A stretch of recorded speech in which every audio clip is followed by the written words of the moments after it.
بسم الله الرحمن الرحيم الحمد لله والصلاة والسلام على رسول الله. We continue reading from Imam Al-Ghazali's Jawah al-Quran wa Durr, the Jewels of the Quran and its pearls. Inshallah, we will comment on the very last three verses that Imam Al-Ghazali selected from Surah Al-Imran. They are verse 180 and verse 188 and verse 200. أعوذ بالله السميع العليم من الشيطان الرجيم. بسم الله الرحمن الرحيم.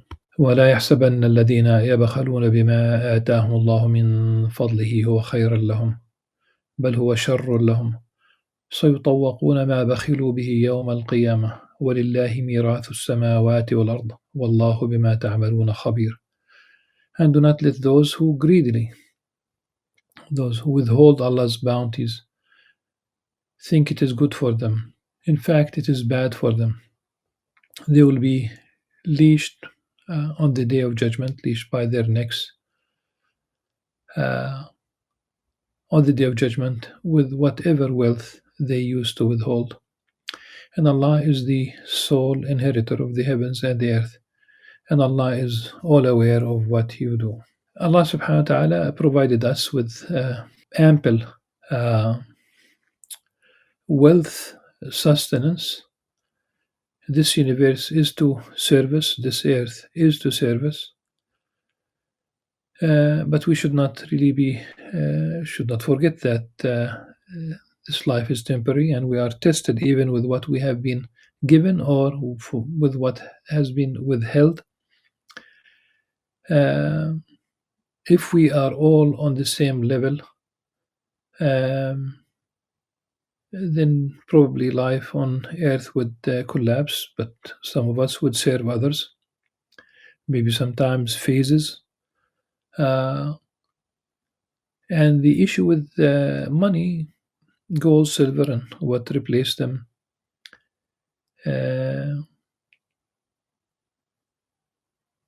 it's a test how you are going to behave with the money. So Allah subhanahu wa ta'ala, let's say, gave us 100% wealth. This 100% could be $1,000, for example. I'm just giving examples. It could be 100,000, could be $500. So one has 100% and one is asked to pay 2.5% zakah if the money is zakatable, if it reaches a certain amount that has been in your possession for a whole year, that you did not need it, you did not spend part of it. And there are those who are needy in the society. Every society has needy people. And there are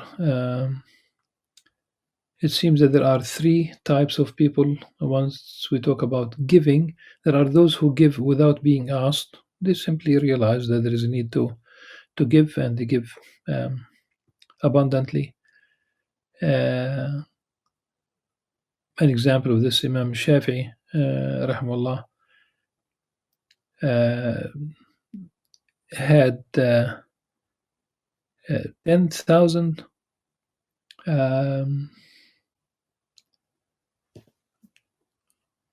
I forgot whether it's gold or silver, but 10,000 coins, let's call them. And he was about to enter Mecca, but he stopped on the edge of the city, and people came to him, those who were in need, and he used to not count for them. He used to simply, like, two hands full, just and he would give them just like that. By the evening, he distributed all that wealth, all of it. Sayyidina Abu Bakr as-Siddiq brought all his money for the sake of Allah subhanahu wa ta'ala, for the sake of this da'wah, for the sake of Islam. He uh, literally set free. Like he bought literally 6 or 7 slaves um, who were also tortured because they became Muslims. So he set them. He bought them from their owners. He set them free. Sayyidina al-Khattab gave half of his wealth. Sayyidina Uthman bin Affan gave and gave and gave, and he financed the Tabuk campaign.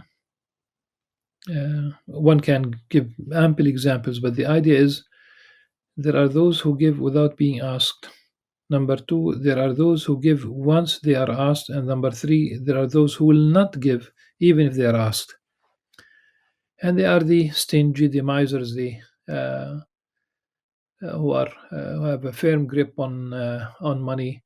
And ultimately, it's not only not giving those who are strangers to them, but once one is a miser, he's a miser, stingy even in relation to his family. And I know for a fact that a lady that I know, she divorced her husband precisely because of this problem. It's you know, to live with someone who's stingy is a nightmare. So Allah subhanahu wa ta'ala gave us this wealth, and we are asked only to give part of it, small portion. And Allah subhanahu wa ta'ala rewards us for giving that much, and He replaces and He gives more, and He rewards us in the hereafter much, much more for giving. And He's the one who gave us. He's the one who provided for us. He's the one who's sustaining us. So those who are stingy, they think it's good for them. No, it's not. It is really bad for them. It is even evil for them, if you are using the exact words here. بل هو شر لهم. They will be leashed by their necks. They will be leashed. There is a hadith by Al-Bukhari. In fact, the more or less the same text has been narrated by various narrators. Essentially, the on the day of judgment, those who are stingy with like they do not really give what belongs to people. The zakah is not the zakah, the amount that you should pay to the needy. It's not your money. Think about it this way. To purify the rest of the money, and this is exactly the meaning of zakah, to purify the rest of the money. So once you give, you purify that which remains with you. If not, if you don't give away the zakah, if you don't spend for the sake of Allah subhanahu wa ta'ala, then that money is tainted. So your money, if you are stingy, if you are a miser, then on the day of judgment, your money, your wealth will show up like a python that surrounds, that wraps itself around you, and it will tell you, surround you, not as this is not a hug. It's like a crushing situation, and it will make sure that you know what's going on. I am your money. This is really the سيطوقون بخربه يوم القيامة. It will basically be leashed. Of course, الطوق is typically around the neck. So it's a serious invitation to spend for the sake of Allah subhanahu wa ta'ala. In the Qur'an, there are many verses really about there's an invitation to be generous. The Prophet ﷺ was the most generous because the certitude that he has in terms of faith, he knows it's the thing that you give away is the thing that you keep. let's think about uh, once a gift was given to the Prophet ﷺ that it was uh,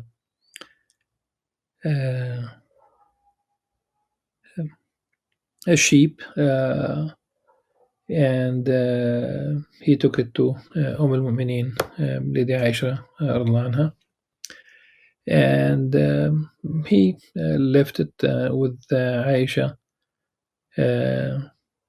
Obviously, we talk about the meat, and he went whatever the Prophet ﷺ did, and at one point when he returned, he asked her what did she do with it, and she said that she gave away all of it except for uh,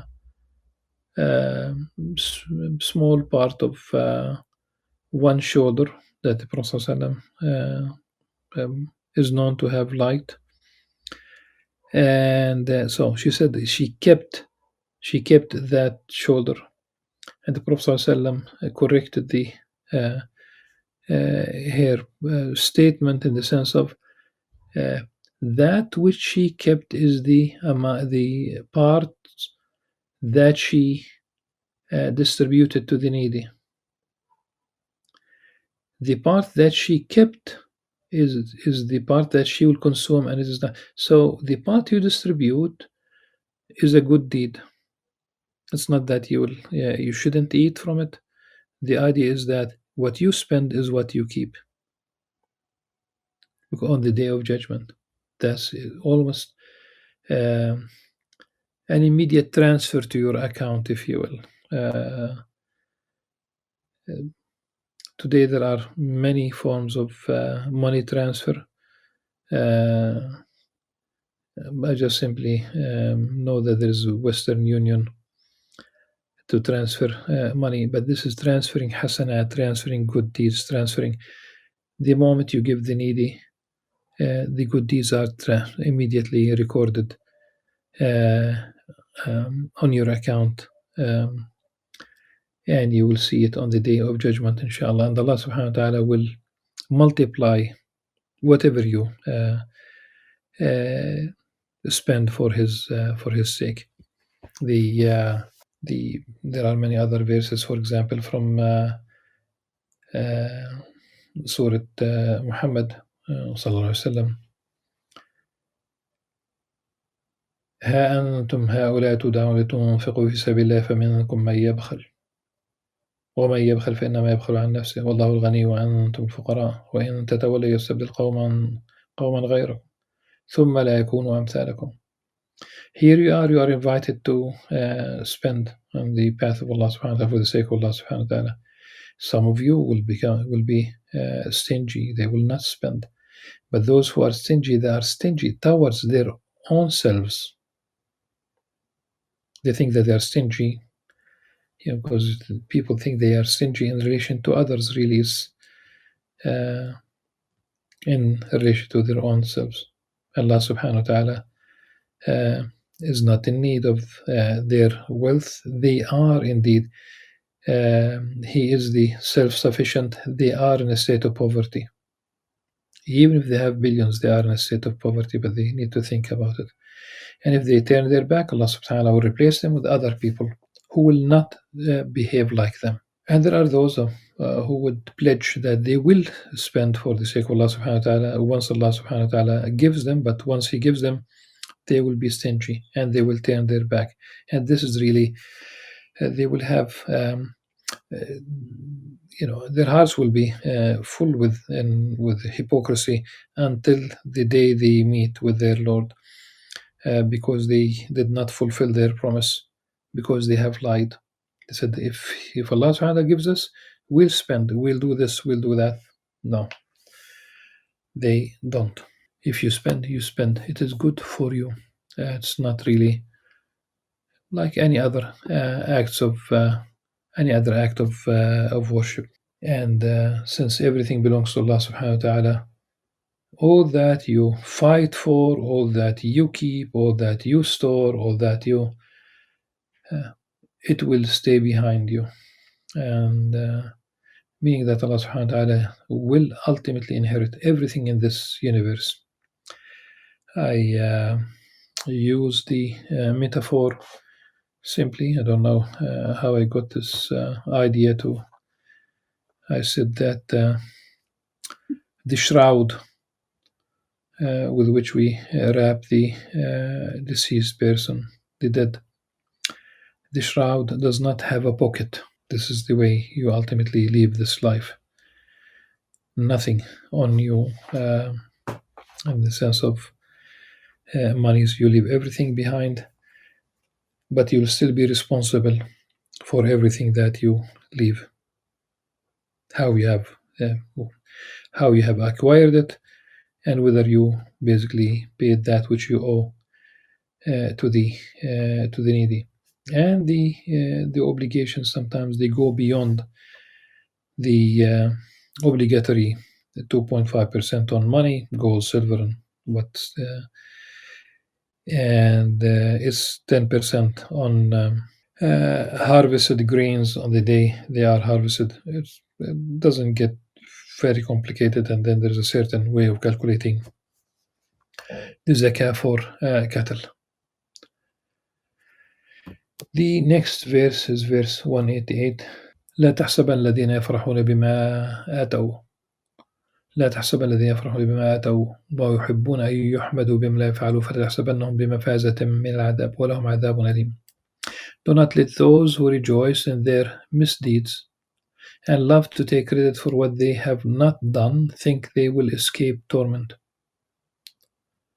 They will suffer a painful punishment. The verse immediately before is about Allah subhanahu wa ta'ala reminding the Prophet sallallahu alaihi wasallam that he took the covenant of those who were given the scripture. Of course,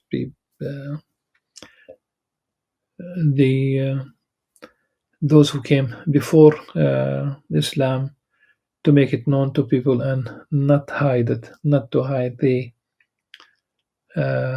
covenant, not to hide the revelation, yet they cast it behind their backs and traded it for a fleeting gain. What a miserable profit.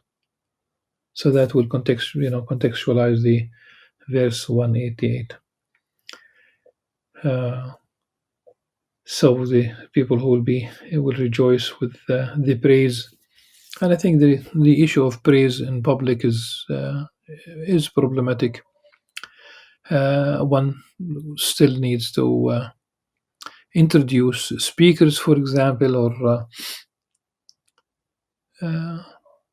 but one should be wary about praise in public. The Prophet ﷺ said about this: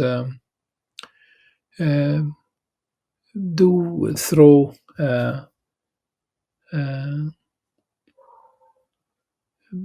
earth in the face of the those who praise, and it could be an exaggeration. I love what Sheikh Hamz Yusuf once said at the beginning of a lecture when he was introduced, and the host or the person who introduced him said, a few things about Sheikh Hamz Yusuf, and when it was his turn, he said that he considers what has been said about him as a supplication, like hoping that he will indeed have the traits or whatever they have mentioned about him. And he said simply Ameen, because he simply considered a supplication, a dua. In fact, even if they have done, like here we have a problem with those who would love to take credit for what they have not done. But even if they have done something good, it depends on the context. But they themselves should not be looking for praise. They should not look for. They should be as discreet as possible about what they do. Some people might be the closest to Allah subhanahu wa ta'ala, Okay, but they might not be known to people. Simply, they treat, if they pray at night, they keep it to themselves. If they spend for the sake of Allah subhanahu wa ta'ala, they keep it to themselves. Whatever is the case, they are discreet about uh, what they go through. There might be more to this. The last verse is verse 200, and here we come to the literally the very last verse of Surah Al-Imran. يا أيها الذين آمنوا اصبروا وصابروا ورابطوا واتقوا الله لعلكم تفلحون. This is we have the address. O believers, patiently endure, persevere, stand on guard, and be mindful of Allah, so that you may be successful. Have patience, patiently endure, have patience. اصبروا. And صابروا, it's exerting more patience, more effort, still about patience. And رابطوا, here it says stand on guard. I would say it's being steadfast, but it has been mentioned that first, this is narration about Hassan al-Basri, that about this particular verse, يا الذين آمنوا اصبروا صابروا ورابطوا. Hassan al-Basri said, this is in Tafsir Ibn Kathir, he said they have been commanded to have patience in terms of their religion, in the sense of they should not abandon the religion that Allah subhanahu wa ta'ala accepted for them. أمروا أن يصبروا على دينهم الذي ارتضاه الله لهم, which is Islam, وهو الإسلام. They should not abandon it, whether they become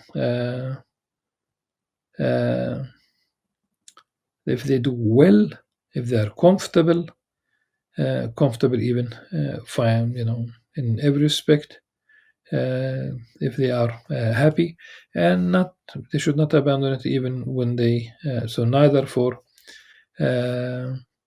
wealth nor for poverty, neither for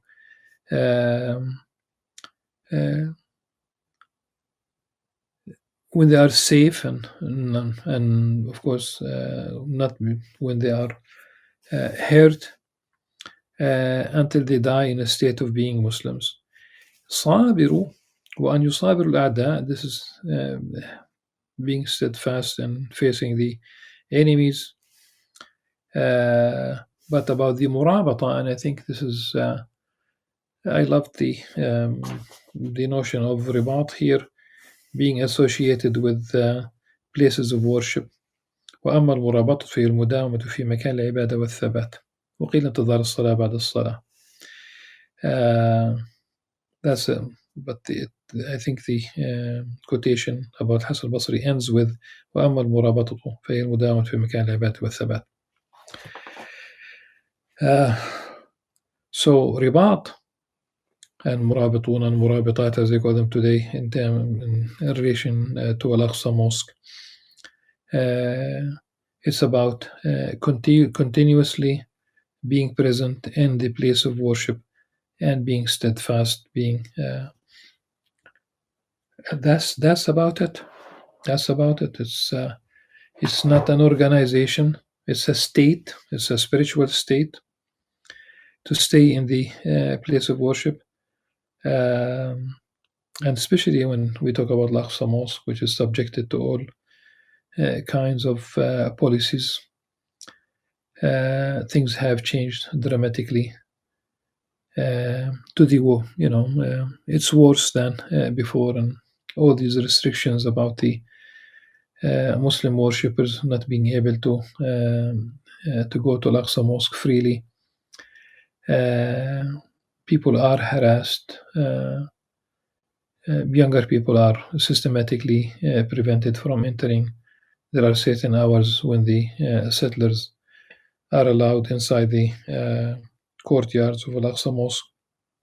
There are severe restrictions on people entering. It's worse because right now uh, the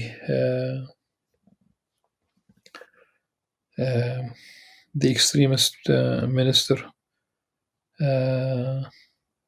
Ben Gvir has given orders to confiscate loudspeakers from mosques and to prevent the call for the adhan, the prayer, the way it has been done for since loudspeakers were introduced really in the country here. And that's way before the colonial project unfolded. At any rate, he gave orders to confiscate loudspeakers in cities like Jaffa, and they call them mixed cities, and in Lud and Ramla and elsewhere. There has been attempts before. By the way, the Ibrahimi Mosque in Hebron, it is systematically subjected to the prevention of the adhan, the call for prayer. Practically every year, hundreds of times, it is prevented. But the ribat, simply being there in the place of worship and thabat. This is, of course, when we talk about Ibn Kathir, we talk about attributing this to Hassan al-Basri. This is 1200 years ago. Hassan al-Basri has nothing to do with colonialism or occupation or apartheid, or this is about the notion of ribat being part and parcel of Islamic spirituality, the Islamic worldview. Alhamdulillah, we came to the end of Surah Al-Imran. I'm sure that one can shed more light on this, but at this stage, I hope that at least we scratch the surface in our attempt to understand why Imam Ghazali selects these verses to be juz or pairs.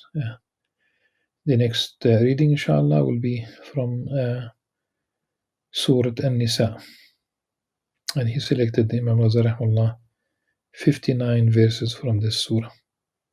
Until then, subhanakallah wa bihamdik, ashhadu an la ilaha illa anta astaghfiruka wa atubu ilayk. Assalamu alaikum wa rahmatullahi wa barakatuh.